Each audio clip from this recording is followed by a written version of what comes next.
හරි පුතේ. 19 වෙනි පේපරේ එසේ. තුන්වෙනි ප්‍රශ්නයේ විදියට තියෙනවා කාබියුරේටරයක් යනු අභ්‍යන්තර දහන පෙට්‍රල් එන්ජිමක දහනය සඳහා සුදුසු වායු ඉන්ධන අනුපාතයක් සහිතව වාතය හා පෙට්‍රල් මිශ්‍ර කරන උපාංගයකි කියලා කතන්දරයක් කියලා මෙන්න මෙයාගේ පින්තූරයක් කියලා තියෙනවා. මම ඒක සරලව ඇඳගත්තා. හරි. බර්නෝලි මූලධර්මය පිළිබඳ අදහස කාබියුරේටරයට යොදා ගැනීමේදී වෙන්චුරි මානය තුළ ඇති පීඩනය මගින් ඉන්ධන විතුම නලයට ඇතුළු වන ඉන්ධන ප්‍රමාණය සමබර කළ හැකි බව තේරුම් ගත හැකි වේ. හරි. තේරුම් ගත හැකි වේ. අපි යන් ඒකේ අයි එකට ඒකේ පළවෙනි එක මොකද්ද මං කියන්නේ? x හිදී බටයට වායුව සපයන වේගය v නම් y හිදී වේගය v1 සඳහා ප්‍රකාශනයක් ලබා ගන්න. මෙන්න මෙහෙම තියෙනවා. මෙන්න මෙහෙමනේ පුතේ ඔක තියෙන්නේ. මෙන්න මේ වගේ තියෙනවා. හරි. අපිට x වල අරස්කඩ වර්ගඵලය සිම්පල් A y වල සිම්පල් A නේ. මෙන්න මේ ටිකේදී අපිට දීලා තියෙනවා සිම්පල් A. මේ ටිකේ අරස්කඩ වර්ගඵලය කැපිටල් A. මෙතනදී වාතය ඇතුළු වන වේගය v ලු. මෙතනදී v1 ලු.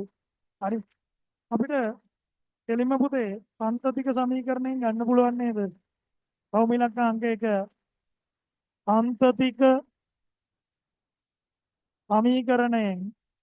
සන්තතික සමීකරණයෙන් අපිට ගන්න පුළුවන් මොකද්ද? a v1 sorry a v සමානයි සිම්පල් a v1. හරි. සිම්පල් a v1 උක්ත කරන්න තියෙන v1 සමානයි a කැපිටල් v බෙදීම සිම්පල් a. ඒක හරි එතකොට. හරි. බහුමිලක අංක 1 හරි. දෙක මෙම වාත ප්‍රවාහය සඳහා බර්නෝලි මූලධර්මය යෙදීමට වාත ප්‍රවාහයට පැවතිය යුතු තත්ත්වයන් ලියා දක්වන්න. බර්නෝලි දාන්න තියෙන්න ඕනි තත්ත්වයක්. හරි. මේක අපි පිළිවෙලකුත් දන්නවා. මේ පිළිවෙලක් කියන්නේ එහෙම පිළිවෙලක් ඕනේ නැහැ. හරි. අර පාල්කට මතක තියාගන්න කොහොමද? අනාකූල අනවර්ත අසම්පීඩ්‍ය දුෂ්ටාවී නොවන. හරි. එහෙම පිළිවෙලක් ඕනේ නැහැ. මතක තියාගන්න පිළිවෙලක්. අනාකූල හරි අනවර්ත අනාකූල අනවර්ත අසම්පීඩ්‍ය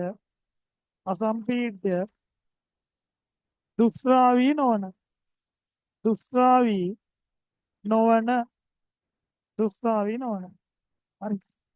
ඔය ටිකනේ.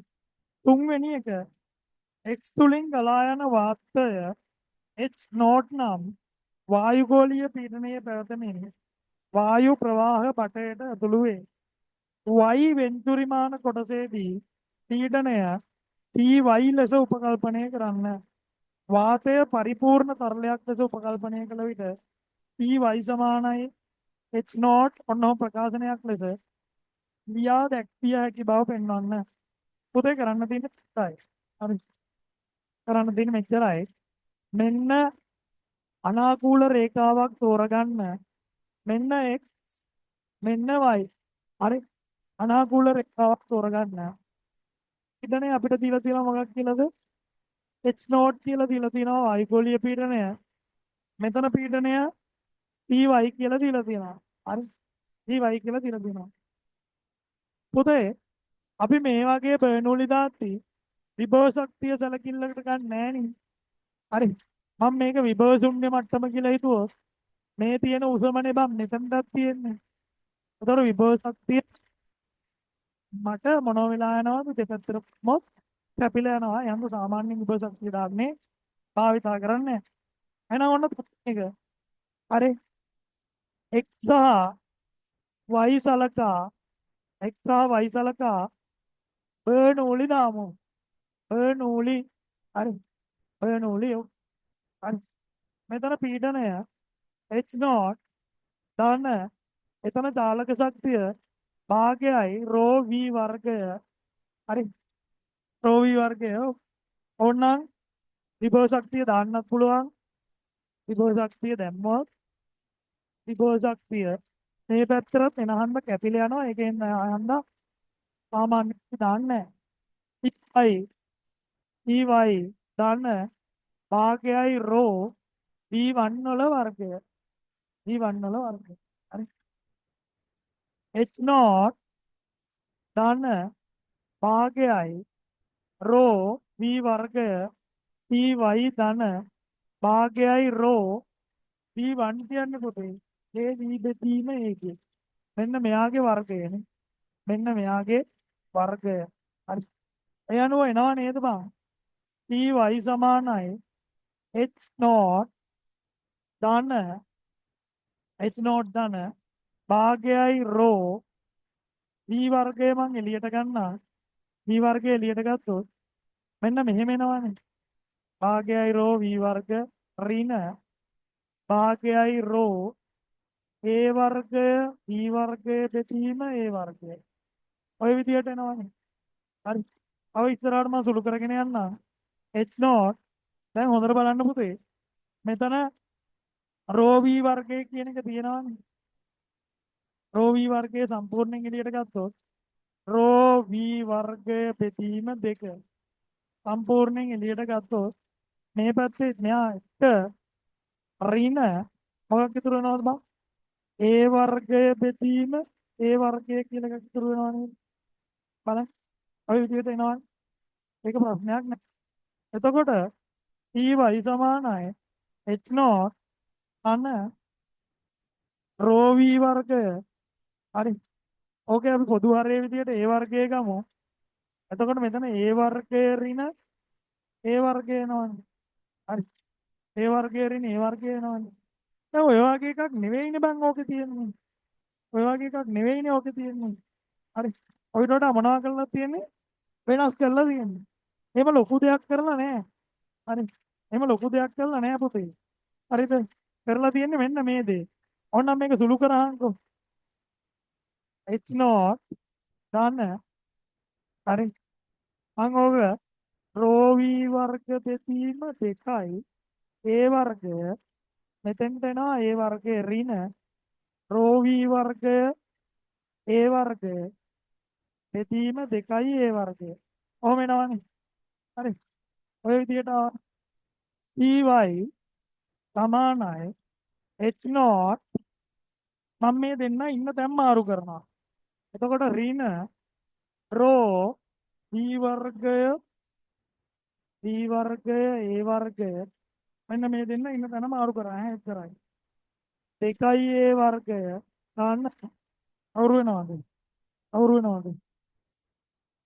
රෝ v වර්ගය a වර්ගය බෙදීම 2යි a කියලා වෙන්න තියෙනවා.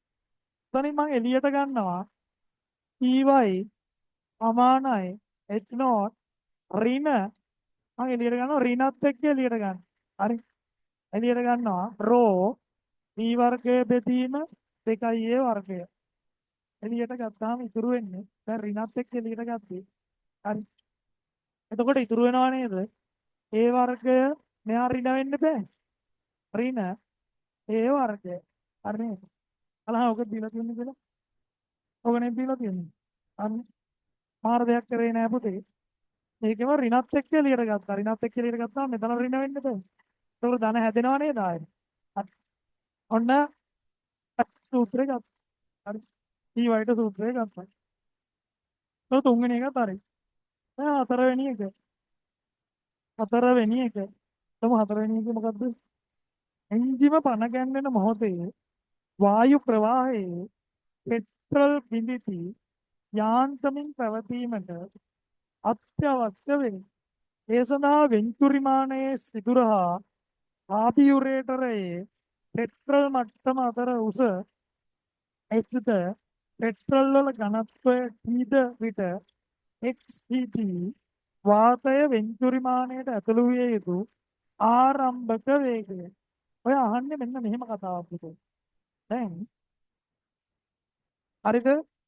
එන්ජිම පණ ගැන්වෙන මොහොතේදී වායු ප්‍රවාහයත් එක්ක කවුරු මිශ්‍ර වෙන්න ඕනේද? වායු ප්‍රවාහයත් එක්ක කවුරු මිශ්‍ර වෙන්න ඕනේද? පෙට්‍රල් මිශ්‍ර වෙන්න ඕනේ. පෙට්‍රල් මිශ්‍ර වෙන්න නම් මෙන්න මෙතන තියෙන පෙට්‍රල් මේ නලය දිගේ උඩට එන්න ඕනේ. මේ නලය දිගේ කොහෙට එන්න ඕනේ? උඩට එන්න ඕනේ. නලය දිගේ උඩට එන්න නම් හරි නලය දිගේ උඩට එන්න නම් පීඩන අන්තරයක් ඇති වෙන්න ඕනේ. නලය දිගේ උඩට එන්න මොකක් ඇති වෙන්න ඕනේ? පීඩන අන්තරයක් ඇති වෙන්න ඕනේ. අන්නේ පීඩන අන්තරය ඇති කරන්න x වලදී වාතය විදිය යුතු වේගය. හරි මම හිතනවා මේ වගේ ගණන් හදලා තියෙනවා කියලා. අර පුතේ අර තෙල් විසින ඒ ක්‍රියාවලිය. ඒකෙදි එහෙම කරන්නේ ඕක. දැන් අපිට මෙහෙම කරගන්න පුළුවන්. හොඳට බලාගන්න. මෙතන පීඩනය මොන පීඩනයද? බලන්න ඔය කාබියුරේටරයේ සිදුරක් තියෙනවා. කාබියුරේටරය වාතයට විවෘතයි. ඒ කියන්නේ මෙන්න මෙතන පීඩනය මොන පීඩනයද? වායුගෝලීය පීඩනය. එහෙමත් නැත්නම් ඕකේ තියලා තියෙන විදිහට H0. ඒ කියන්නේ මෙන්න මෙතන පීඩනයක් කීයද? H0ම තමයි. මෙන්න මෙතන ඉන්නේ ඇතුළු වෙන්නේ. හරි. ඔතන ඉන්නේ ඇතුළු වෙන්නේ. ඔතන පීඩනය අපි ගත්තේ Ty. එනකොට ආට තේරෙන්න ඕනි. අපිට ඔතන ලියන්න පුළුවන් නේද? Ty ධන H Tg සමාන වෙනවා කාටද? Ty ධන Tg සමාන වෙනවා කාටද? Ty ධන Tg සමාන වෙනවා H0 හරි H0 හරි Ty ධන Tg සමාන වෙනවා H0 හරිද? ඔය විදිහට අපිට අවිල්ලා තියෙනවා. හරිද? දැන් මෙන්න මේ සූත්‍රයට පොඩ්ඩක් යන්න. අපෙන් අහන්නේ වීව නේද අහන්නේ. මේ සූත්‍රය තුලේ කවුරු ඉන්නවද? ඊවයි ඉන්නවා. ඊව ප්‍රකාශනයක් ගන්න පුළුවන් මේ උස ඇසුරෙන්. මේ උස ඇසුරෙන්. ඊවයි කියන්නේ පුතේ කවුද? ඊවයි කියන්නේ H T G. ඊවයි කියන්නේ not රින් H T G. ඊවයි කියන්නේ not රින් H T G. හරි. දැන් අපිට අපෙන් අහන්නේ V කෙනෙක්ව අහන්නේ. අපෙන් අහන්නේ V කෙනෙක්ව මේ කලින් සූත්‍රය ඇතුලේ ඉන්නවා T1. හරි. T1 කවුරු ඇසුරෙන් ලියා ගන්න පුළුවන්? මේක ඇසුරෙන් ලියා ගන්න පුළුවන්. ඒ කියන්නේ මෙතනින් යම් කිසි වේගයකින් පිටනවා එහි ප්‍රතිඵලයක් විදිහට මෙතන පීඩනය අඩු වෙනවා වායුගෝලීය පීඩනයට වඩා. ඇයි? වේගය වැඩි වෙත් පීඩනය අඩු වුණා. පීඩන අන්තරයක් ඇති වුණා. ඒ පීඩන අන්තරය මගින් මෙන්න මේ පෙට්‍රල් වෙන්තුරි මාන ඇතුළට තල්ලු කරනවා. ඕකනේ වෙන්නේ. මෙතනින් තල්ලු කරනවා. මෙතන පීඩනය අඩු වෙනවා. මෙතන තියෙන වායුගෝලීය පීඩනය මගින් පීඩනය අඩු පැත්තට පෙට්‍රල් තල්ලු කරනවා. නෝක වෙන්නේ. Ty අපිට ලියුව හැකි පුතේ H0 ඍණ HPG. Ty H0 ඍණ HPG. හරි. H0 ඍණ HPG. හරි. HPG සමානයි මේ පැත්තේ H0 තියෙනවා ඍණ ρV වර්ගය 2a වර්ගය a වර්ගය ඍණ a වර්ගය. ඔය විදිහට එනවානේ. ඔය විදිහට අවිල්ලා තියෙනවා. පැහැදිලිද? හරි. විදිහට අවිල්ලා තියෙනවා. H0 කපලා H0 කපලා දාන්න පුළුවන්. මෙයා මේ පැත්තට ගන්න. හරි. එතකොට ρV වර්ගය දෙකීම 2a වර්ග වතාවක් a වර්ගය ඍණ a වර්ගය සමානයි HPG කියලා එනවා. HPG කියලා එනවා. හරි. අපිට තියෙන්නේ V උක්ත කරන්නනේ. එහෙනම් V උක්ත කරන්න මෙයාව යවනවා උඩට. යවමු. හරි. එතකොට V වර්ගය සමාන වෙනවා HDG ගුණ කිරීම 2a වර්ගය බෙදීම a වර්ගය ඍණ a වර්ගය. ඔය තියෙනවනේ V වර්ගය 2a වර්ග HDG a වර්ගය ඍණ a වර්ගය. V කියන්නේ පොතේ මෙයාගේ මොකක්ද? V කියන්නේ මොකක්ද? V කියන්නේ මෙන්න මේ පදයේ වර්ගමූලය. HDG ගුණ කිරීම 2a වර්ගය බෙදනවා a වර්ගය ඍණ a වර්ගය. හරි. ඔන්න ඕක නේද දීලා තියෙන්නේ. ඔක පෙන්නන්න කියලානේ කියේ. හරි. මෙතන a වර්ගය එළියට අරන් තියෙනවා. a වර්ගය එළියට අරන් තියෙනවා. රෝ එකක් දැන් අර මිසින් වුණාද? මෙතන රෝ තියෙනවානේ. රෝ එක රෝ ඉන්නවා. රෝ එකක් යන්න බෑ පහලට බං. රෝ එක මිසින් වෙලා. හරි. එතන තිබ්බ රෝ එක ඉතින් වෙලා තිබ්බේ රෝ එක පහළට එන්න ඕනේ. මේ උත්තරේදී මෙහා පහළට එනවා මේ දෙන්න පහළට එනවා. මෙහා උඩට කියන්නේ. ඉතින් එතකොට ඒක හරි. ඔන්න ඒ වර්ගය එළියට ගන්න පුළුවන්. B සමානයි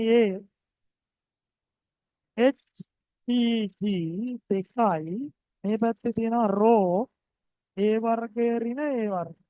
ඔන්න පෙන්වන්න කියපු එක පෙන්වන්න. විදිය යුතු වේගය අපිට එනවා. හරි. ඒක ආවා. ඉවරයි නේද? හරි ඊළඟට B කොටස. පණ ගන්නවා ඇති රථයක පොරකය පෑගූ විට දහනය සඳහා වැඩිපුර ඉන්ධන එන්ජිම වෙත ලබා දීම සිදු කළ යුතුය. හරි. දැන් මොකක් කරලා තියෙන්නේ? ඇක්සලරේට් කරනවා. එතකොට එන්ජින් එකට ඉන්ධන දෙන්න වෙනවා. ඉන්ධන අවශ්‍යතාවය මත විවෘත වන ත්‍රොටලය නම් කපාටයක් වෙන්චුරිමාන නලයේ පතුලේ ඇත. ත්‍රොටල කපාටයේ විස්කම්භය නලයේ විස්කම්භයට වඩා ස්වල්ප ලෙස කුඩා වන අතර කපාටය වැඩිපුර විවෘත වූ අවස්ථාවක ටෝක් කපාටය හරහා වාතයේ වේගයෙන් තෙරපුම වෙත ගමන් කරන විට නලයේ වාත පීඩනය අඩුවේ. නලයේ වාත පීඩනය අඩුවේ. එමගින් දහනය සඳහා වැඩි ඉන්ධන ප්‍රමාණයක් නලයට මුදා හැරේ. අපිට පින්තූර දෙකක් දීලා තියෙනවා A B කියලා. ටෝටල කපාටයේ පිහිටීම ත්වරකය මගින් පාලනය කෙරේ. උදාහරණයක් ලෙස ඉහත රූපයේ දක්වා ඇති A නම් පිහිටීමේ සිට D රූපයේ දක්වා ඇති අවස්ථාව දක්වා උපරිම ලෙස අංශක 90කින් එය ප්‍රමණය කළ හැකිය. මෙවිට එන්ජිම උපරිම සමතාවයකින් ක්‍රියා කරනු ඇත. ඒ කියන්නේ ටෝටලය කියන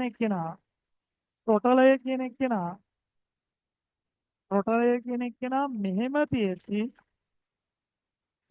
පෙට්‍රල් වැඩිපුර එන්නේ ටෝටලය මෙහෙම තියෙද්දිද පෙට්‍රල් වැඩිපුර එන්නේ. පොත එන්ජිම වැඩිපුර සමතාවයෙන් ක්‍රියාත්මක වෙන්නේ මෙහෙම තියෙද්දිලු. ඒ කියන්නේ වැඩිපුර පෙට්‍රල් එන්නේ ඔහම තියෙද්දි. ඒ කියන්නේ මෙහෙම තියෙද්දි පෙට්‍රල් අඩුයි. නේද? පෙට්‍රල් අඩු ප්‍රමාණයක්. ඇයි? ඉවරය අඩුයිනේ. පෙට්‍රල් වලට එන්න තියෙන ඉවරය අඩුයි. එහෙනම් අඩුවෙන් තමයි එන්නේ. හරිනේ? නමුත් ඉහළ කාර්යක්ෂමතාවයකින් පූර්ණ වශයෙන් පෙට්‍රල් දහනය වීමට නම් දැවීමට ප්‍රථම පෙට්‍රල් හා වාතය එකට 14 අනුපාතයෙන් මිශ්‍ර විය යුතුය. ඒ චුරිමානය y විදී සිදුවේ. මෙතනදී බං පෙට්‍රල් මිශ්‍ර වෙන්නේ. මෙතන තමයි පෙට්‍රල් මිශ්‍ර වෙන්නේ. වාතය. මේ සඳහා ස්ථිති වාතය ඇතුළු වන වේගය 14යි v දක්වා විය යුතු බව සලකන්න. එහෙම වෙන්න නම් කලින් තිබ්බේ ඊනේ අපි ගත්තේ. එතන හැදුවේ v ට අදාළවනේ.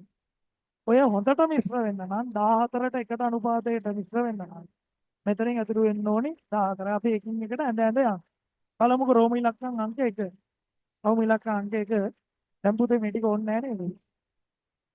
දැන් මේ ටික ඕනේ නැහැ. මේ ටික මකමු. හරි.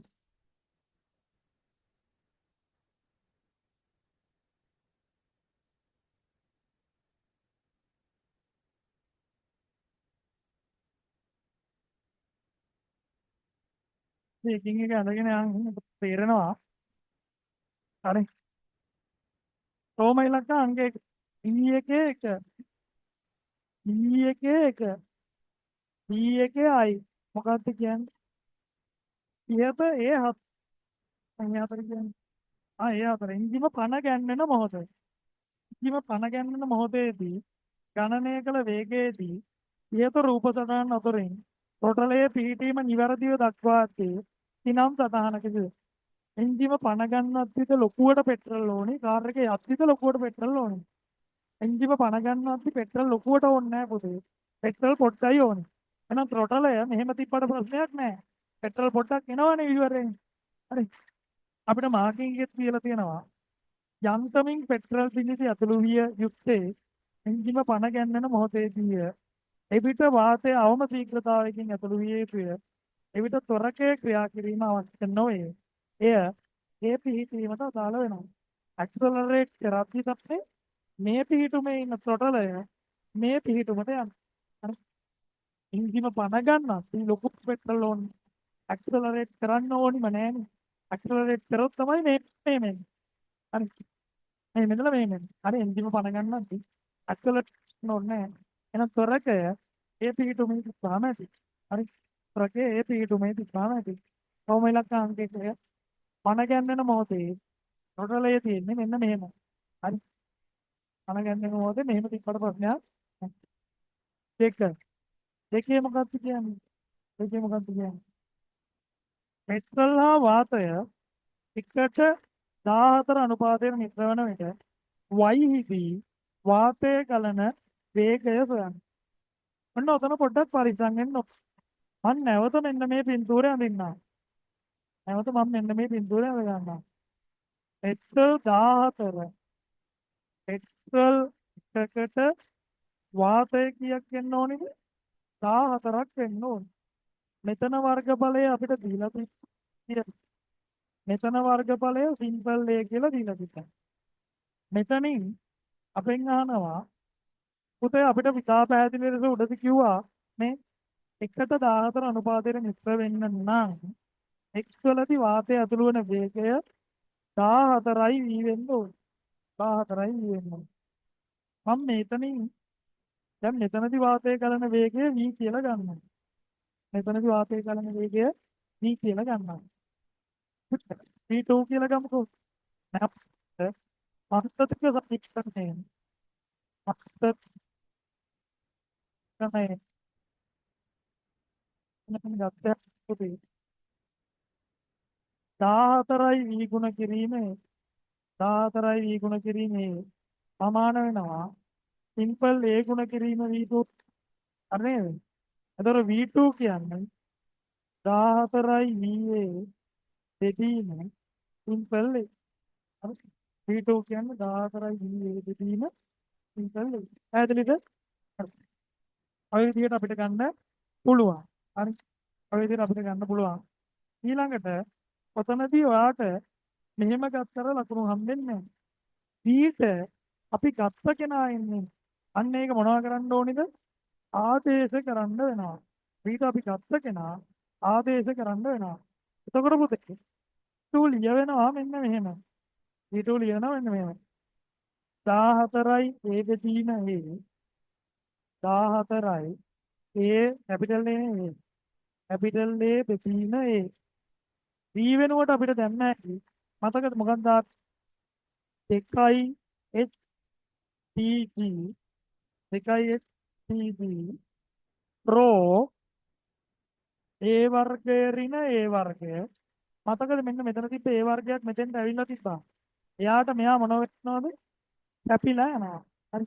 එනවා V2 ලියවෙනවා 14යි කැපිටල් A 2යි H TG බෙදීම රෝ A වර්ගය ඍණ A වර්ගය. A වර්ගය ඍණ A වර්ගය. ඔය විදිහට අපිට V2 ගන්න පුළුවන්. වර්ගයක් එළියට ගත්තනේ A කියලා. නැත්නම් එක ඉලා ගියා. අන්න V2 ඕකේ. අන්න V2 ඊළඟට 3 වෙන්තුරි මානයට පෙට්‍රල් සපයනු ලබන නලයේ හරස්කඩ වර්ගඵලය A වන්නා. එන්ජිම උපරිම සමතාවයකින් ක්‍රියා කරන විට නලය දිගේ ගලා යන වේගය සොයන්න. ඔන්න ඔතන හරි පරිස්සමෙන් නලය ඇඳලා පොඩ්ඩක් හිතලා ගත්තාම වැඩේ ඉවරයි. හරි. ඇඳලා පොඩ්ඩක් හිතලා ගත්තා නම් ඉවරයි. අපිට දැන් මෙන්න මෙහෙම වෙන්තුරි මානයේ මැද කොටස තියෙනවානේ. වෙන්තුරි මානයේ මැද කොටස තියෙනවා. හරි. වෙන්තුරි මානයේ මැද කොටස තියෙනවා. හරි. වෙන්තුරි මානයේ මැද කොටසට තමයි පුතේ කවුරු ඇතුළු වෙන්නේද? පෙට්‍රල් ඇතුළු වෙන්නේ. මේ ටිකේ වර්ගඵලය කීයයි කිව්වද? Simple A. ලාගෙන යන වේගය කීයද?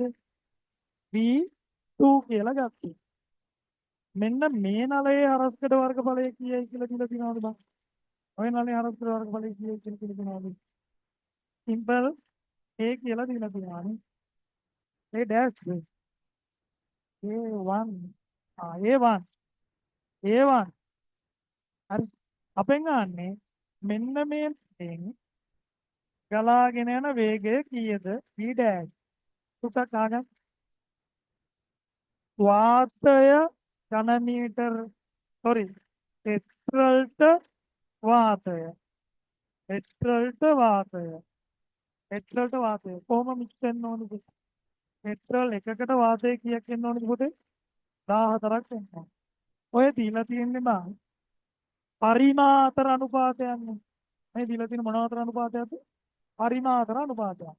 මෙතන වාත පරිමාව ගත්ත හැකි නේද? AV2 කියලා.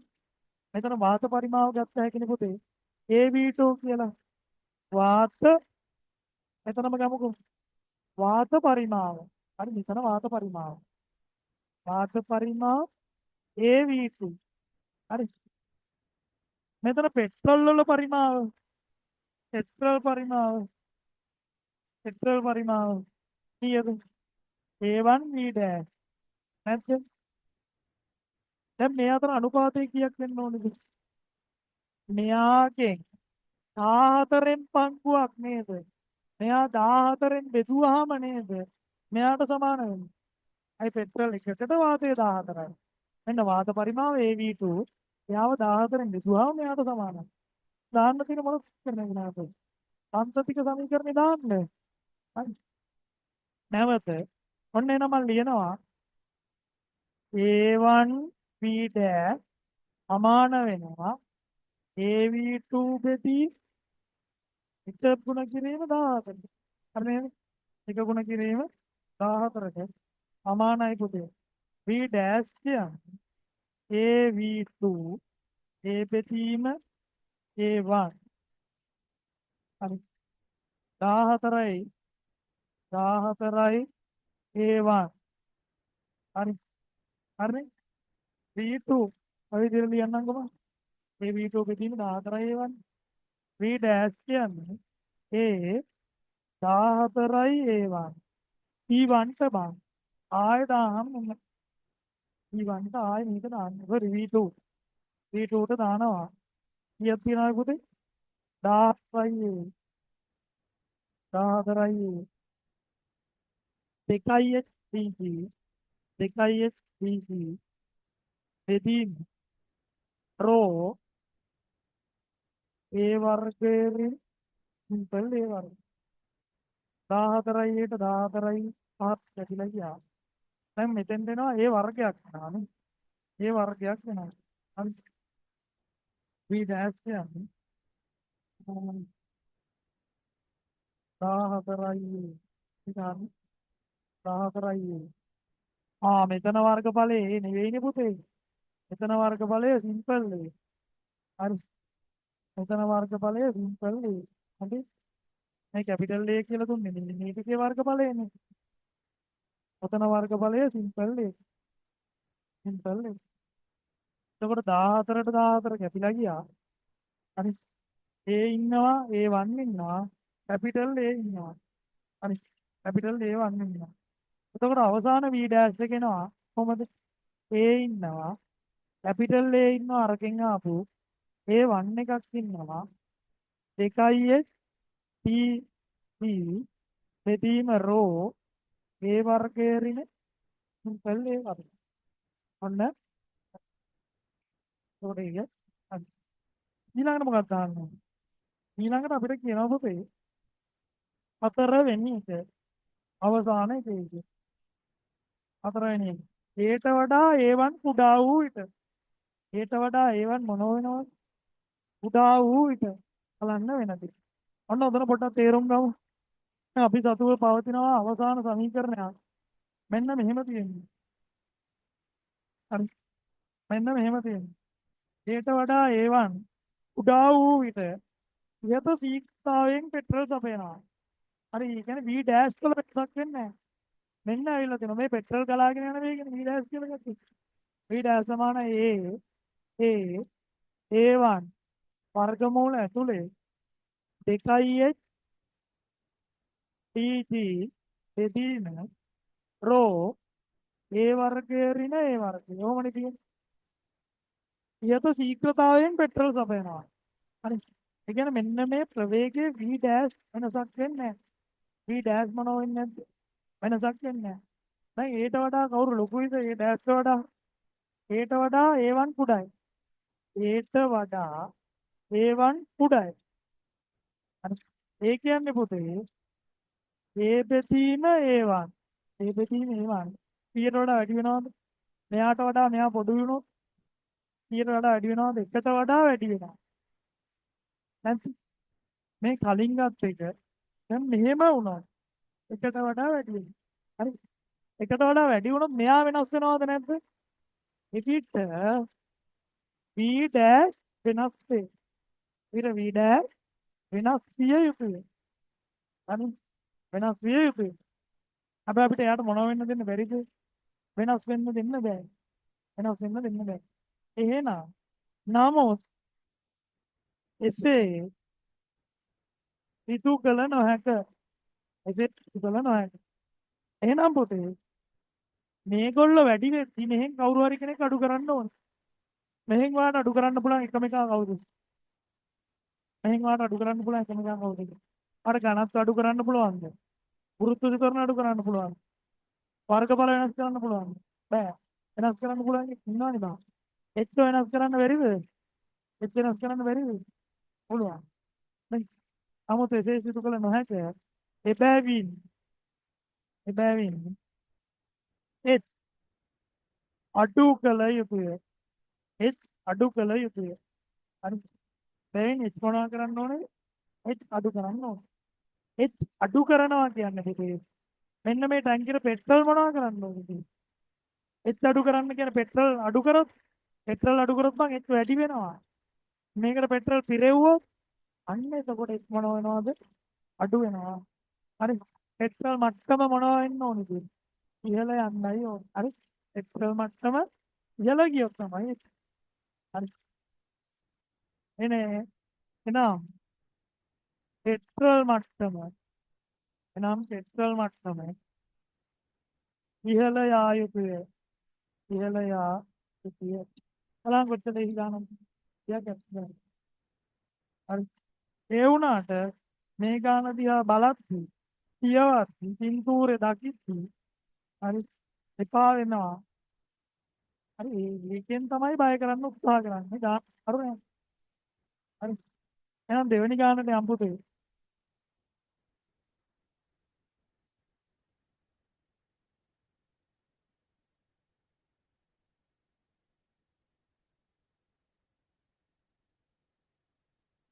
දෙවෙනි ගානට යන්න. හරි. දෙවෙනි ගානට යන්න. ඩොප්ලර් ආචරණය යන්නේ කුමක් අදහස් කරයිද? මොකද ඩොප්ලර් ආචරණය කියලා කියන්නේ? නිරීක්ෂකයෙකු හා ප්‍රභවය අතර සාපේක්ෂ චලිතයක් පවතින විට නිරීක්ෂකයා විසින් නිරීක්ෂණය කරන සංඛ්‍යාතය ප්‍රභවයේ සැබෑ සංඛ්‍යාතයට වඩා වෙනස් වීම ඩොප්ලර් ආචරණය. හරි. ඩොප්ලර් ආචරණය. පැහැදිලි නේද? ඕක ලිව්වා නම් වැඩේ ඕකේ. හරි. ඒක ලිව්වා නම් වැඩේ හරි. ඊළඟට අපිට කියනවා මහා මාර්ග අසල නිසලව සිටින පොලිස් නිලධාරීන් වාහනවල වේගය මැනීමට වේග අනාවරක උපකරණ භාවිතා කරයි. වේග අනාවරක උපකරණ භාවිතා කරයි. හරිද? වේග අනාවරක උපකරණ භාවිතා කරයි. ගන්නවානේ. වේග අනාවරක උපකරණයක මූලික කොටස් පහත දැක්වේ. මෙහි රේඩාර් තරංග නිකුත් කරන සම්ප්‍රේෂකයක් හා වාහනය මත පතනය වී පරාවර්තනයෙන් පසු ආපසු පැමිණෙන තරංග ලබා ගැනීමට අදායකයක් ඇත. මෙයට අමතරව සම්ප්‍රේෂකයෙන් නිකුත් වන හා ආදායකයෙන් ලබා ගන්නා රේඩාර් තරංග දෙක අතිස්ථාපනයෙන් ලැබෙන නුගසුම් සංඛ්‍යාතය මගින් වේගය ගණනය කළ හැකි අඤ්ඤා ගණකයක් ලෙස භාවිතා කළ හැකි ඉලෙක්ට්‍රොනික උපකරණයක් සහ වේගය සටහන් වන තිරයක් එහි අඩංගු වේ. පොලිස් නිලධාරියෙකු වෙත වේගයෙන් පැමිණෙන මෝටර රථයක් සලකන්න. වේග අනාවරක උපකරණයෙන් සම්ප්‍රේෂකයෙන් යාතෙන් නිකුත් කරනු ලැබූ රේඩාර් තරංගයක් වාතය තුළ සී වේගයෙන් ගමන් කර වාහනය මත පතනය වන අවස්ථාවක් සලකන්න. මතක් කරන්න පුතේ ඩොප්ලර් ආචරණ ලියද්දී ලේසිම ක්‍රමය තමයි මෙන්න මෙහෙම මතක තියාගන්න. හරි. ප්‍රභවය උඩ කියන්නේ ස්පීකරයක් උඩ මිනිස්සෙක් ඉන්නවා. ස්පීකරයක් උඩ මිනිස්සෙක් ඉන්නවා කියලා මතක තියාගන්න. හරි. ඩොප්ලර් සංඛ්‍යාතය කියන්න පුළුවන්. මිනිස්සෙක් ඉන්නවා කියන්නේ නිරීක්ෂකයාට සාපේක්ෂව. නිරීක්ෂකයාට සාපේක්ෂ තරංග ප්‍රවේගය. නිරීක්ෂකයාට සාපේක්ෂව තරංග ප්‍රවේගය. ස්පීකරේ උඩනේ ඉන්නේ. නිරීක්ෂකයාට සාපේක්ෂව තරංග ප්‍රවේගය. ස්පීකරේ කියන්නේ ප්‍රභවය. ප්‍රභවයට සාපේක්ෂ තරංග ප්‍රවේගය. ප්‍රභවයට සාපේක්ෂ තරංග ප්‍රවේගය. ගුණ කිරීම හැබෑ සංඛ්‍යාතය. හරි. මේකෙත් අපි සරල විදිහට මතක තියාගන්න තියෙනවානේ. එකම පැත්තට නම් ධන, දෙපැත්තට නම් එකම පැත්තට නම් ඍණ, දෙපැත්තට නම් ධන. එක බලමු ඈ. ඔක අහුවෙනවා ඉස්සරහට යන්න. එකම පැත්තට ඍණ, දෙපැත්තට ධන. දෙපැත්තට ධන. ඔක තමයි. බලමු ඔක දාන හැටි මම කියලා දෙන්නම්. අමතක වෙච්ච කට්ටියට. රෝම ඉලක්ක අංක 1. රෝම ඉලක්ක අංක 1. හරි. මෝටර රථය මත පොලිස් නිලධාරියෙකු වෙත වී වේගයෙන් යනවා. මේ මොහොතේ පුතේ. මේ මොහොතේ නිරීක්ෂකයා කවුද? මේ මොහොතේ නිරීක්ෂකයා කවුද? මේ මොහොතේ නිරීක්ෂකයා. වාහනය වී වේගයෙන් යනවා. හරි. චලනය වන නිරීක්ෂකයා. චලනය වන නිරීක්ෂකයා. නිරීක්ෂකයා. හරි. චලනය වන නිරීක්ෂකයා. මේ පැත්තේ තියෙනවා අර උපකරණය. හරි. එයා තමයි මොකක් වෙන්නේ දැන්? ප්‍රභවය වෙන්නේ. එයා තමයි මොකක් වෙන්නේ? ප්‍රභවය වෙන්නේ. හොඳට මතක තියාගන්න.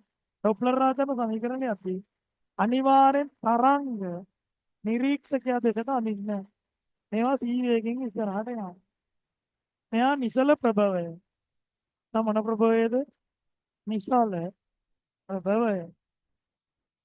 මේකේ සංඛ්‍යාතේ එක්ුණොත් මෙයාගේ සංඛ්‍යාතේ මොකක් කියලා කියන්නේ බං? F tag. F ටැග් වහන්න. දෙලින්ම ලිව්වා ඇත්තේ F ටැග්. නිරීක්ෂකයාට සාපේක්ෂව ධ්වනි ප්‍රවේගය. හරි. දෙපැත්තට නේද? ධ්වනි ප්‍රවේගය නෙමෙයි තරංග ප්‍රවේගය. දෙපැත්තටනේ. දෙපැත්තට මොනවා කරනවද?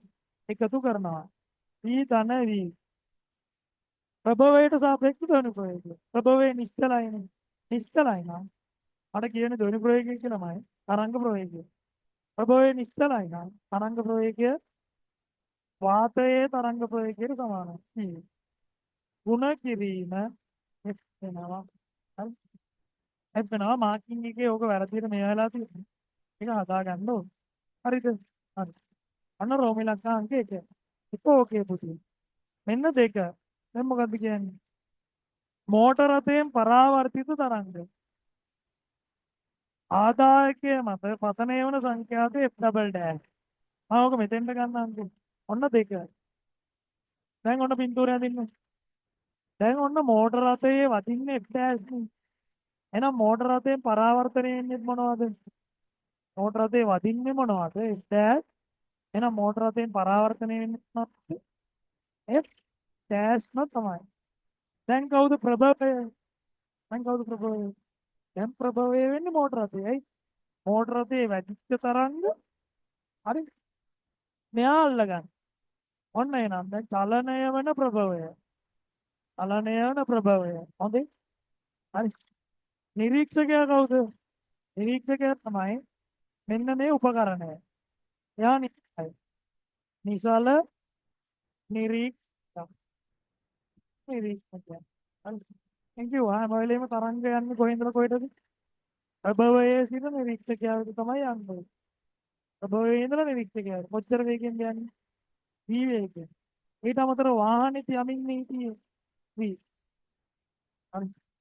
දැන් මෙයාට එන්නේ ඩබල් ඩෑෂ් ලු. මෙයාට එන්නේ මොකක්ද? F ඩබල් ඩෑෂ් ලු. F ඩබල් ඩෑෂ් දෙලින්ම ලියන්න පුළුවන් පිටින්. මේ නිරීක්ෂකයා කවුද? දැන් නිරීක්ෂකයා මේ උපකරණය. නිරීක්ෂකයාට සාපේක්ෂව ධ්වනි ප්‍රවේගය. නිරීක්ෂකයන් ඉස්සලයි නම් නිරීක්ෂකයාට සාපේක්ෂ තරංග ප්‍රවේගය කියන්නේ වාතයේ තරංග ප්‍රවේගය නේ සීනේ. හරි. පහළට එන්න ඕනි කවුද? ප්‍රභවයට සාපේක්ෂ තරංග ප්‍රවේගය. එකම පැත්තට නේද යන්නේ. එහෙනම් C ඍණ V. දැන් ඔයාලට හිතෙන්න පුළුවන් අයියෝ V ඍණ C දාන්න නැති කියලා. V කියන්නේ මම මේ පැයට කිලෝමීටර 200ක් යාමකෝ. C කියන්නේ ආලෝකයේ ප්‍රවේගය 3 කිරීම 10 බලාකාර. හරි. පැයට කිලෝමීටර 200 කියන්නේ විහිළුවන්නේ. හරි අරකට සාපේක්ෂව ගුණ වෙන්න ඕනේ මෙයාගේ ප්‍රවේගය f dash. හරි. එහෙනම් f double dash සමානයි c e ඍණ v f dash කියන්නේ කවුද? dash කියන්නේ පුතේ c ධන v දෙකීම c ගුණ කිරීම මොකක්ද? හොඳට බලන්න. ඊට c ව මොන වෙලා යනවද? පැතිලා යනවා. f double dash කියලා කියන්නේ c ධන v දෙකී e ඍණ v ගුණ කිරීම f. හරි. ඔන්න ඒකත් හරි නේද? ඒකත් හරි වෙනවා. ඊළඟට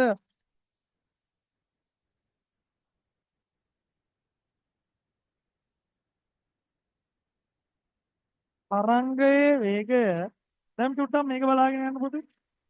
මම ඔයාගෙන් අහනවා මෙතනින් තේරෙනවද f ට වඩා f dash වැඩි කියන එක තේරෙනවද බලන්න. c ධන v දෙකීම c ගුණ කිරීම f තමයි f dash කියන්නේ. f ට වඩා කවුරු වැඩිද? f dash වැඩි. මෙතන ලොකුයි මෙතන පොඩි කෙනෙක්. මීට වඩා ලොකු කෙනෙක් නේ උඩ ඉන්නේ. මීට වඩා ලොකු කෙනෙක් වැඩි. එහෙනම් එකට වඩා වැඩි. හරි. මෙතන බලන්න. මෙතන බලන්න. c c ඍණ v. හරි. මෙයාට වඩා අඩු කෙනෙක් දෙන්න දෙන්නේ. ඒ කියන්නේ මෙතනින් අපිට එනවා පුතේ කාට වඩා කවුරු වැඩිද? S කාටත් වඩා වැඩිද? F dash වැඩි. ඒ අනුව අපිට තේරෙන්න ඕනේ. අනුව අපිට තේරෙනවා මෙන්න මේ පිළිවෙලට නේද ඔය සංඛ්‍යාත ටික තියෙන්නේ. F ට වඩා F dash වැඩි, F dash ට වඩා කවුරු වැඩි? F double dash වැඩි. පැහැදිලිනේ? හරි. දැන් අපිට කියනවා තරංග වේගය c සමග සමදු විට මෝටර රථයේ වේගය v නොසලකා හරිය හැකි තරම් නම් නුගැසුම් සංඛ්‍යාතය. කාටද පුතේ නුගැසුම් නැහෙන්නේ? නුගැසුම් නැහෙන්නේ අර උපකරණයටනේ. අයිය උපකරණයේ නුගැසුම් නැහෙන්නේ. මෙන්න බලන්න. හරි. උපකරණයෙන් පිට වෙන්නේ උපකරණයෙන් පිට වෙන්නේ කවුද? පිට වෙන්නේ උපකරණය ඇතුළට එන්නේ කවුද? උපකරණය ඇතුළට එන්නේ කවුද? F double dash. හරි. උපකරණය ඇතුළට එන්නේ F double dash. දැන් අපි දන්නවා F double dash කාටත් වඩා වැඩිද? F double dash කාටත් වඩා වැඩිද? F ටත් වඩා වැඩි. එහෙනම් නුගැසුම් සංඛ්‍යාතය නුගැසුම් සංඛ්‍යාතය නුගැසුම් සංඛ්‍යාතය සමාන වෙනවා F මම ඒක ඩෙල්ටා F කියලා ගන්නම් ඩෙල්ටා F නම් ඩෙල්ටා F සමාන වෙනවා F double dash ඍණ F double dash අපිට ලියන්න පුළුවන් කොහොමද බං? C කියලා දීලා තියෙන්නේ FD FD F double dash කියන්නේ කවුද F double dash කියන්නේ? E ධන V ඍණ දෙකීම C ඍණ V. E ධන V දෙකීම C ඍණ V ගුණ කිරීම F ගුණ කිරීම ඍණ F ඍණ F කොහොමද කියන්නේ? F එකක් එළියට ගන්නකො පුතේ. F එකක් එළියට ගත්තොත් කොහොමද වෙන්නේ? F එකක් එළියට ගත්තොත් මොකක්ද වෙන්නේ? බලන්න F එකක් එළියට ගත්තොත් වෙන දේ. හරි. මෙයානේ F W අපේ මේකනේ. හරි. එළියට ගත්තොත් මෙන්න මෙහෙම එකක් වෙනවනේ බං. C ධන V දෙදීම C ඍණ V ඍණ 1 කියලා එනවනේ. ඍණ 1 කියලා එනවනේ. හරි නේද? ඔය විදිහට එනවා. දැන් ඕක පොඩක් ඉස්සරහට ඔහොම සුළු කරගෙන යන්න. හරි. ඔහොම සුළු කරගෙන යන්න. එනවා බං මෙන්න මෙහෙම. බලන්න. එහෙනම් මම ගන්නවා පොදු හරේ විදියට ගන්නවා මොකද? E ඍණ V ගන්නවා. උඩ තියෙනවා E ධන V ඍණ ලකුණන්නේ තියෙන්නේ. මෙතන ඍණ ලකුණන්නේ තියෙන්නේ. මෙහා යන්න බෑ මෙතෙන්ට. එහෙනම් වරහන් ඇතුලේ T ඍණ V ගන්නවා. සමානයි. FP T සමාන වෙනවා පුතේ. T ඍණ V T ධන V ඍණ C ධන V වෙනවා නේද? හරි. ඍණ ගුණ කිරීම ඍණ ධන. ඊට C කැපිලා ගියා. FP සමාන වෙනවා. 2 දෙදී T ඍණ V ද. ඔන්න ඔතෙන්ට ගන්න තමයි අරක කිව්වේ. T ගොඩාක් වැඩි කාට වඩාද? ඊට වඩා බැවි. බැවි. ඊරිනවි ආසන්න වශයෙන් සමාන වෙනවා කාටද? ඊරිනවි ආසන්න වශයෙන් සමාන වෙනවා කාටද? ඊටම බා. හරි. එහෙනම් FP අපිට ලියන්න පුළුවන් 2v බෙදීම කීයද? 2v බෙදීම c කියලා ලියන්න පුළුවන්. ඊළඟට අපිට දීලා තියෙනවා නිකුත් කරන සංඛ්‍යාතය 10 බල 9යි. ඔබන් මේකෙත් එක් වගුරක් මිසින් දීගෙන ආවා. අනේ එක් එකක් තියෙනවා නේද? එක් මිසින් F හරි F F හරි F එකක් තියෙනවා. එහෙනම් කෙලින්ම E කියන්නේ F D ගුණ කිරීම T බෙදීම 2යි. FP දීලා තේ 200යි. D ගුණ කිරීම 10 බල 8යි. 2යි. 2 ගුණ කිරීම F කියන්නේ 10 බල 9යි. ඔන්න ඔතනින් දෙක කියවන්න. 60 කිලෝමීටර කීයක් වගේ දෙන්නේ? CIMS මේක කියලා. CIMS ඍණ 1 කියලා වැඩි. CIMS ඍණ 1 කියලා වැඩි. හරි. CIMS ඍණ 1. ඊළඟ එක C කොටස රථයක වේගය නිර්ණය කිරීම සඳහා භාවිතා වන සාමාන්‍ය වේග අනාවරක රේඩාර් හෝ සූක්ෂම තරංග භාවිතා කෙරේ. ලයිඩර් නම් නවීන වේග අනාවරක උපාංගවල සූක්ෂම තරංග වෙනුවට සංඛ්‍යාතය 40යි GHz පමණ වූ අදෝරක්ත තරංග භාවිතා වේ. ලයිඩර් වේග අනාවරකයක් භාවිතයේදී අදෝරක්ත තරංග ස්පන්ද සේකයන් පලිත වන මෝටර රථයක් වෙතට යොමු කෙරෙන අතර එවැනි ස්පන්දයන් රථයේ ඇති පරාවර්තනය වී අනාවරකයේ වෙත ළඟාවීමට ගතවන කාලය මැනීම සිදු කරයි. ලයිඩර් වේග අනාවරකයක් මගින් නිකුත් කරනු ලබන අදෝරක්ත තරංග ස්පන්ද සේනක ස්පන්ද දෙකක් අතර කාල පරතරය දෙකක් වේගයි සලකන්නේ. හරිනේ පුතේ. රේඛීය මාර්ගයක වේග අනාවරකයේ දෙසට කලිත වන මෝටර රථයක් වෙත යොමු කරනු ලැබූ ස්පන්ද රථයේ වැඩි පරාවර්තනයේදී පැමිණීමේදී ඊවන් කාලයකට පසුව අනාවරණය කරගනු ලබයි. එහි ඊළඟ ස්පන්දය අනාවරණය කරනු ලබන්නේ එය නිකුත් වී T2 කාලයකට පසුය. හරි. දැන් ඔන්න ඔය කතාව පොඩ්ඩක් වැදගත්. හරි. පොඩ්ඩක් වැදගත්. මේ බලන්න.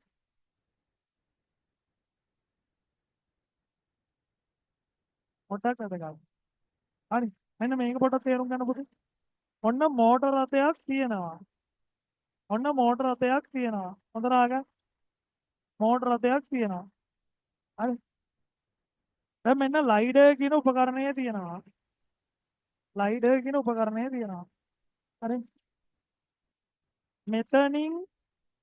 මෙතනින් තරංගයක් ඇවිල්ලා මෙහෙම වැදිලා නැවත මෙතෙන්ට එන්න.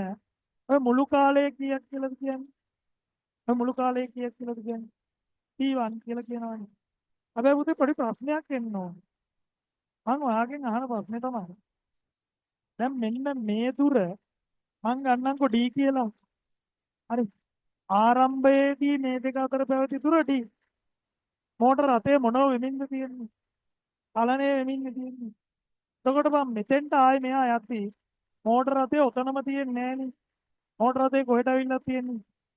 ඉස්සරහට එනවද නැද්ද ටිකක්? ඉස්සරහට අවිල්ලා තියෙන්නේ. ඒ කියන්නේ යන්න තියෙන දුරට වඩා ගිහිල්ලා එන්න තියෙන දුර මොනව වෙන්න ඕනද පුතේ? අඩු වෙන්න ඕනේ. ඒක තේරෙනවද? හරි. ඒ අඩුවීම සලකන්න දෙයක් නෑ. ඇයි? මං කිව්වා මෝටර රථේ යන වේගයට වඩා මේ තරංග එහා මෙහා ගමන් කරන වේගය ඉතාමත් වැඩිද නැද්ද? ඉතාමත් වැඩි. එහෙනම් අපිට හිතන්න පුළුවන්. හරිද?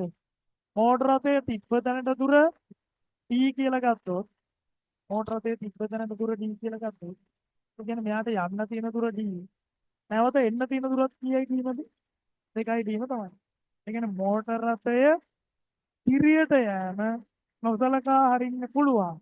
හේතුව මෝටර රථයේ ප්‍රවේගයට වඩා මෙන්න මේකෙන් තරංග වල ප්‍රවේගය වැඩි. හරිද? දැන් එහෙනම් පොඩ්ඩක් හිතන්න පුතේ. මේ තරංග ගිහිල්ලා නැවත එන්න ගත වෙච්ච කාලය තියෙන්නේ. ගිහිල්ලා නැවත එන්න ගත වෙච්ච කාලෙ තියෙන්නේ. අපි මේ දෙක අතර පරතරය d කියලා හිතමු. හරි. එහෙනම් මේ පැත්තට t මේ පැත්තට t. දුර කීයයි dද?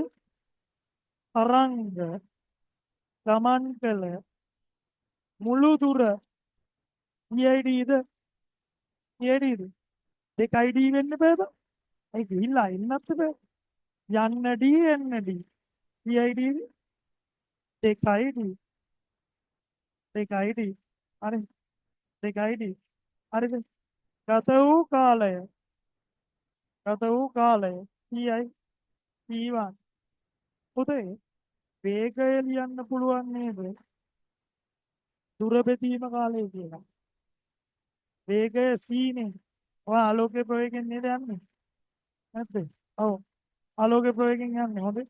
ඒතර c ලියන්න පුළුවන්. ඒ ඕන d1 කියලා දාගමුකෝ.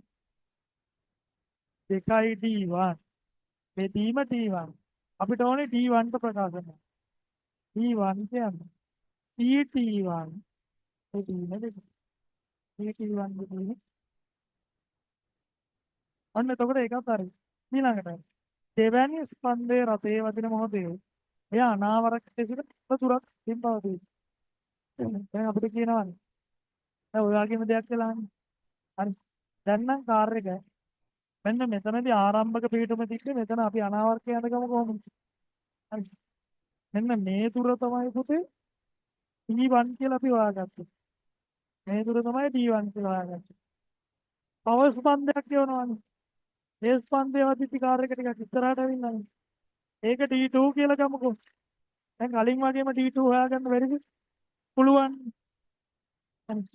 දෙවෙනි ස්පන්දයේ ගමන් කරන මුළු දුර කියන්නේ මෙතන ඉඳලා මෙතෙන්ට එන්න ඕනේ. හරි. දෙවෙනි ස්පන්දය ගමන් කළ මුළු දුර 2යි d2. හරි. දෙවෙනි ස්පන්දයේ ගමන් කළ මුළු දුර මෙතන ඉඳලා මෙතෙන්ට එන්න ඕනේ. ගත වූ කාලය t2 නේ. t2. හරි. එහෙනම් අපිට ආයෙ ලියන්න පුළුවන්. වේගය සමානයි දුර බෙදීම කාලය. දුර කියන්නේ 2යි d2. කාලය කියන්නේ t1. t2 ඕක සමාන වෙන්න ඕනේ c ට. t2 කියන්නේ tt2 බෙදීම 2යි d2. හරි. t2 කියන්නේ tt2 බෙදීම 2. ඊළඟ එක එනයින් හෝ වෙනත් ක්‍රමයකින් රථයේ වේගය v මගින් දැක්විය හැකි බව අන්න ප්‍රකාශනයක් දීලා තියෙනවා. පෙන්වන්න කියලා කියනවා. පොතේ දැන් ටිකක් අහගන්න. මේ ස්පන්ද අතර පරතරය කීයයි t කියනවාද? ස්පන්ද දෙකක් අතර පරතරය අපිට කියනවානේ මං කාල පරතරය ඩෙල්ටා t කියලා. හරි. ස්පන්ද දෙකක් අතර කාල පරතරය කීයක් කියනවාද? ඩෙල්ටා t කියලා කියනවා. ස්පන්ද දෙකක් අතර කාල පරතරය ඩෙල්ටා t කියලා කියනවා. ඒ කියන්නේ පළවෙනි ස්පන්දේ මෙතනදී වැදුනා, දෙවෙනි ස්පන්දේ මෙතනදී වැදුනා. ඒ කාල පරතරයේදී රථයේ ගමන් කළ දුර නෙවෙයිද මෙන්න මේක? ස්පන්ද අතර කාල පරතරයේදී රථය ගමන් කළ දුර. ඔක නෙවෙයි ඩෙල්ටා t කාලයකදී රථයේ ගමන් කරපු දුර. ඕකනේ අපි හිතමු රථය v වේගෙන් ගියා කියලා. හරි. එහෙනම් v ගුණ කිරීම ඩෙල්ටා t නේ. හරිද? වේගය කියන්නේ දුර බෙදීම කාලය නවා. වේගය ගුණ කිරීම කාලය කියලා. හරි. v ඩෙල්ටා t ආට පේනවද පුතේ? v ඩෙල්ටා t සමාන වෙනවා. v ඩෙල්ටා t සමාන වෙනවා කාටද? v1 ඍණ d2 ට. v1 ඍණ d2 ට. හරි. v ඩෙල්ටා t සමානයි v1 කියන්නේ කො ct1 බෙදීම දෙකක්. ct1 බෙදීම දෙකක්. හරිනේ. t2 ct2 බෙදීම දෙකක්. මේ දෙකයි t2. හරි. එහෙනම් v ඩෙල්ටා t සමානයි පුතේ එළියට ගන්න පුළුවන් කාවද? එළියට ගන්න පුළුවන් v1 ඍණ d2 නේ. හරි. ඔය විදිහට ආවා. v ගන්න පුළුවන් නේද? හරි. ඩෙල්ටා t කෙනුත් බෙදෙන්න ඕනේ. v එළියට ගන්න පුළුවන් c බෙදීම දෙක එළියට ගන්න පුළුවන්. c බෙදීම දෙක එළියට ගත්තොත් බෙදීම දෙක එළියට ගත්තොත් c බෙදීම දෙක දෙන්න නම් පොදුයිනේ. එළියට ගත්තොත් මේ c1 ඍණ c2 ඔය විදිහට ගන්න පුළුවන්. හරි. එහෙනම් v කියන්නේ පොතේ v කියන්නේ v බෙදීම දෙකයි ඩෙල්ටා t v1 ඍණ c2 v1 ඍණ c2 හරි. v1 ඍණ c2 හරි. හරි ඔය විදිහට එනවා. ඊළඟට ඒක හරි. ඩෙල්ටා t එක තමයි. දෙක. ඕකේ දෙවෙනි කොටස. ඕකේ උත්තරේ තියෙන එකේ මේක උඩට දෙමිලා නේද? පහලට එන්න ඕනේ. ලයිඩර් ඒක අනාවරකයක් කරා චලිතවන රථයක් වෙත යොමු කරන ලැබූ ස්පන්දයක් 3.37යි අනාවරණය කරගනී. එහි ඊළඟ ස්පන්දය අනාවරණය කරගනු ලබන්නේ 3.31 කාලයකට පසුවය. ස්පන්ද දෙක නිකුත් වී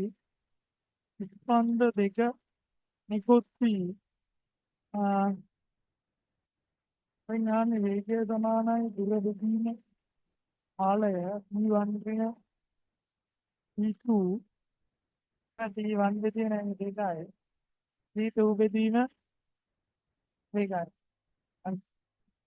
එතකොට එනවනේ ලස්සනට උත්තරේ. v බෙදීම දෙකයි ඩෙල්ටා t v1 ඍණ t2. හරි. ඒක පැහැදිලි නිරාකරණය වුණා. දැන් හරි. ඊළඟ එක ලයිඩර් වේග අනාවරකයක් කරා චලිත වන රථයක් වෙත යොමු කරන ලැබූ ස්පන්දයක් 3.37යි. ඔන්න ඔහොම දීලා තිනවා පොතේ. ස්පන්ද දෙක නිකුත් වූ කාල පරතරයක් දීලා තිනවා. රථය චලිත වී ඇති දුර. රථය චලිත වී ඇති දුර. මේ රථය චලිත වී ඇති දුර අපිට කෙලින්ම ගන්න පුළුවන් නේද? කොහමද? රථය චලිත වී ඇති දුර අපි ගත්තා නේද පුතේ? මේ s රථය චලිත වී ඇති දුර කියන්නේ d1 ඍණ d2 නේ. d1 ගන්න පුළුවන්. කොහමද? d1 ගන්න පුළුවන්. හරි. ඕක අපි ගත්තා නේද? හරි. ඕක අපි ගත්තා ස්පන්ද දෙක කාල පරතරය තුළ රථය චලිත වී ඇති දුර අහනවා අපි. රථය චලිත වී ඇති දුර හඳුනා ගන්න මෙන්න මේක. හරි. s සමානයි d1 ඍණ d2 d1 කියන්නේ ct1 බෙදීම දෙක d2 කියන්නේ ct2 බෙදීම දෙකයි. හරි. එහෙනම් s කියන්නේ v බෙදීම දෙකයි v1 ඍණ t2. හරි. ඔය විදිහට එනවා. s සමානයි c කියන්නේ 3 ගුණ කිරීම 10 බල 8යි දෙකෙන් බෙදලා t1 කියන්නේ කීයද? 3.33යි ඍණ 3.31යි 10 ඍණ 7යි 10 ඍණ 7යි. ඔතනින් විස්ථාපනයේ s සමානයි කීය මීටරද? 0.3 මීටර කියලා. ඔක සුළු කරපුවාම හරි සුළු වෙන්නමයි දීලා තියෙන්නේ. ඊළඟට අපෙන් අහනවා දෙක අහනවා අපේ වේගය කීයද කියලා. අපේ වේගය කීයද කියලා. මේ මෙන්න මේක නේද ඔයාවේ v ගුණ කිරීම ඩෙල්ටා t නේ ඔයාවේ. v ගුණ කිරීම ඩෙල්ටා t සමානයි 0.3යි පුතේ. v ගුණ කිරීම 10යි මිලි තප්පර. 6 ගුණ කිරීම 10 ඍණ 3 සමානයි 0.3යි. v කියන්නේ 0.3 බෙදීම 10 ගුණ කිරීම 10 ඍණ 3. 10 ඍණ 3. v එනවා නේද? TIMS කියන එක කියලා. ලයිඩර් එකෙන් ආවෙත් කීය කියලාද? 100 කියලා. හරි. කලින් අපි අර පොලිසිය කෙනා පාවිච්චි කරපු එකකින් ආවෙත් කීය කියලාද? 100 කියලා. ඒ විදියට දෙවෙනි පේපරේ එසේ දෙක ඉවර වෙනවා. හරි. දෙවෙනි පේපරේ එසේ දෙක ඉවරයි.